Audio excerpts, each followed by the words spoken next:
Hi everyone, welcome back to my channel. I'm Tracy and I'm so excited to show you guys how to work with lace again. We're going to be appliquing rigid lace on a silk charmeuse and get this adorable cami. I went ahead and made another sewing pattern for you guys, so I have linked it down below. It's available for purchase on my Etsy shop. I'll link some resources down below in which you can purchase some rigid lace, and I definitely recommend just thrifting like a silk charmeuse blouse, which is what I did. I hope you guys enjoy this tutorial and please don't forget to like, comment, and subscribe.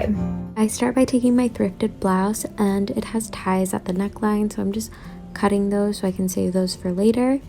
And I start by removing the sleeves and cutting at the side seam so I can just use the sleeve fabric and the back panel fabric because there was a stain on the front of the shirt.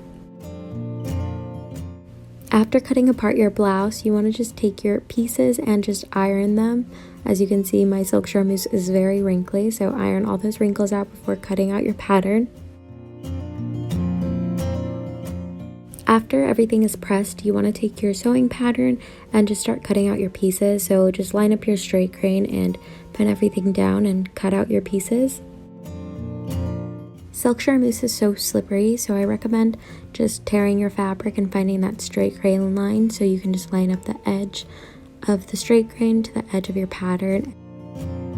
I'm taking the back panel and just folding it in half, and I'm making sure to line up the straight grain at the bottom just so I can cut out my back panel on the fold.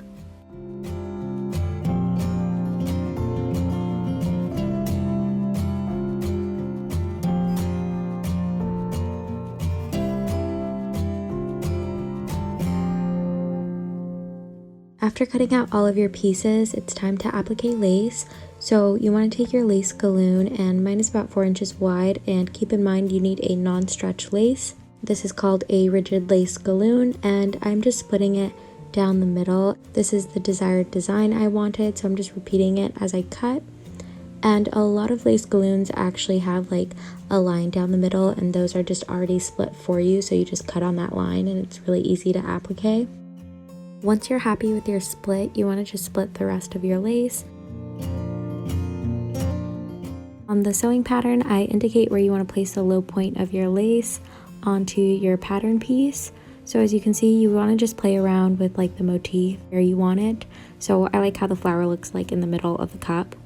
Pin your lace down like this, and when you're doing the other piece, you want to make sure that your lace is mirrored image and it's going to look exactly the same on the other piece. Take it to your sewing machine and set your machine stitch to the biggest size so you can do a basting stitch and hold both pieces together. After attaching lace to your front piece and your cups, you want to just trim away any excess. Follow the pattern piece.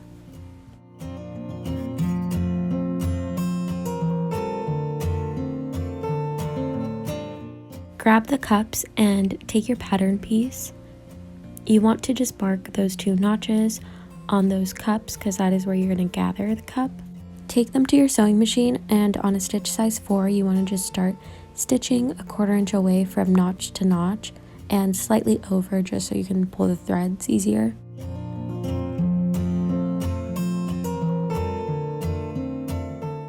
Now we can start gathering the cups like so. Take the bobbin thread and just start pulling on that. As you can see, it starts to gather the cup like this. And you just want to do this to both sides and keep gathering until the bottom of the cup measures 9 inches.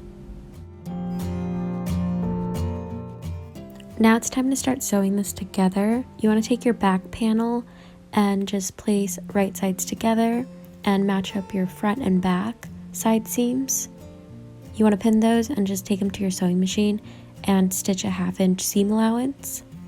And for beginners, I know it's kind of hard to sew silk charmeuse. You want to use just like tissue paper and just sew with it underneath. It'll just help stabilize your fabric so it'll be easier to sew.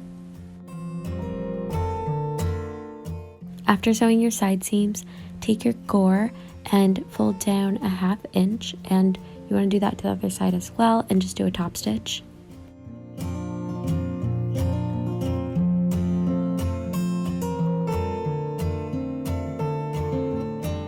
Before sewing the cups in, you want to baste your lace down So I'm just taking a contrasting thread, and you want to baste at the very edge of your applique. And I'm just gonna start basting. This is very important to do because it just makes it easier to sew when you take it to the machine.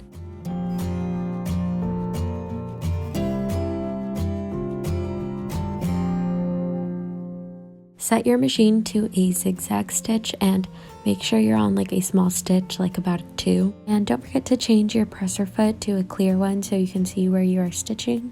When you're sewing applique down, it's really important to be able to see where you are sewing, so I recommend using a clear foot.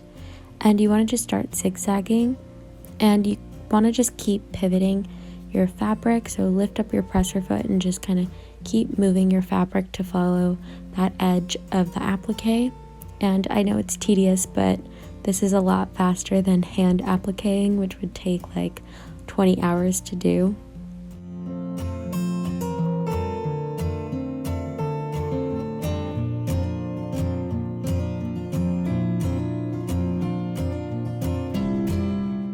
After stitching that applique down, remove all of your basting stitches, remove the hand basting and the machine basting at the top of the lace. Now it's time for the most satisfying part. You want to just trim away the silk, so I'm just leaving about a ½ inch from the stitch, and I'm using my small scissors for this, but I recommend using pinking shears so it cuts the fabric and it doesn't fray.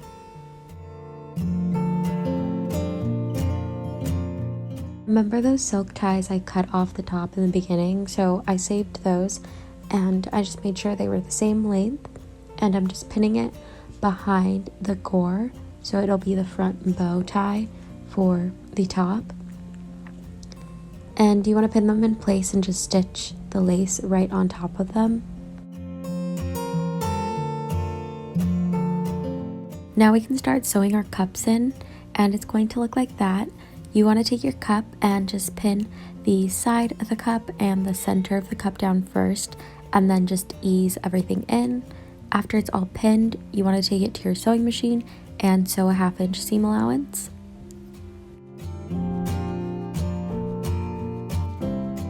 After sewing the cups in, you want to clean finish the inside of the top. As you can see, the seams are really raw, and I decided to do a 3-thread serge, so it was very narrow and small. These are my stitch settings and tensions. I have a more in-depth tutorial on how to do a 3-thread narrow serge on my previous video, so I'm just serging my seams, but you can definitely just use your sewing machine and do a zigzag stitch or an overcasting stitch to clean your ends. Went ahead and overlocked the hem just so it wouldn't unravel before doing the baby hem. At the cup, you want to pin the seam allowance down towards the underbust, and you want to take it to your sewing machine and just do a top stitch. So I did my top stitch about 1/8 of an inch away from the seam. I decided to just add lace to the back neckline and underarms because it just looks so pretty. So I'm just finding the center of the back and just placing the motif in the center and just pinning the lace down. We need to add hidden joins, so you want to just finish pinning your lace and kind of leave extra lace on the sides. Take more lace and just place it right on top, and as you can see, I'm just deciding how I want it to be placed, and I liked how the low point matched up with the low point of the lace on top, so it just flows really nicely, and I'm making sure that everything's gonna look good. Pin that down. After pinning it in place, you want to just cut out your motif and just make it like blend at the corners. So I'm just kind of cutting away and just deciding what's going to look good. As you can see, after cutting away, you can't really tell where the lace starts and stops, hence the hidden join term. So you want it to look like it's one piece, and you want to repeat cutting the motif at the side seam.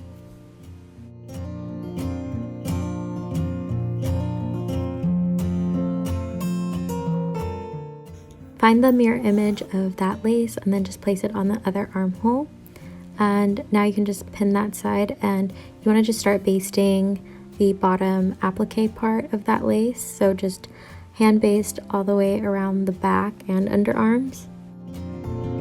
After basting all the way around the back, You can take it to your sewing machine and just repeat that same stitch, and you're only stitching on the bottom edge, not the hidden joins yet. After stitching the bottom edge of the applique, you can start trimming the silk. So I'm just leaving about a ½ inch from the stitch and just cutting all the way through the back. After trimming away the excess, you can go ahead and just take your hidden join portions and push the fabric underneath and then just stitch the joins together on both sides and the strap points. I'm doing a baby hem on this top, so I just fold it down a ½ inch and then I fold it again a ½ inch, so it's a really nice clean finish on the inside as well. So I'm just putting it all the way down and I take it to my sewing machine and just stitch right on that, making sure to catch both sides.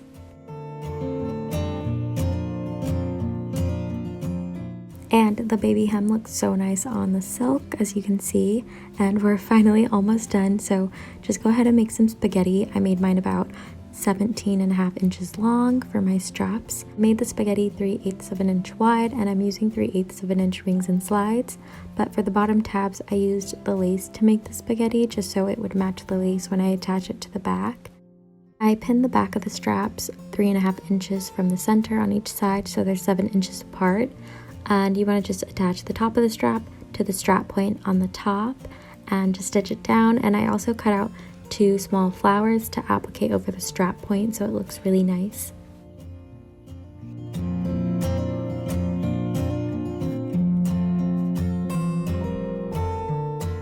I'm completely obsessed with this top, and I hope you guys enjoyed this tutorial and can recreate this. Thank you so much for watching.